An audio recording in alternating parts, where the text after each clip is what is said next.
lang ang inabot ko, no read no write pa ako. Paano na ngayon ang buhay ko? Isang kahig, isang tuka, ganyang kaming mga dukha. Ako'y mahirap, nangangarap magkaroon ng pambili ng ulam at bigas para may almusal, tanghalian at punong. Wala nang merienda o kailang masaya ng pamilya. Isang kahig, isang tuka, ganyang kaming mga dukha.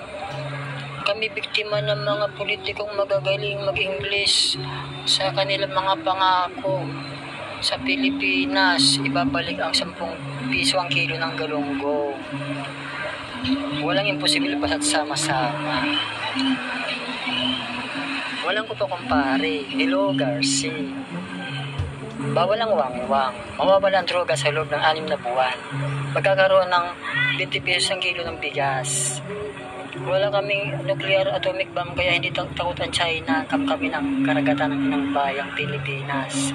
Isang kahig, isang tuka, ganyang kaming mga dukha.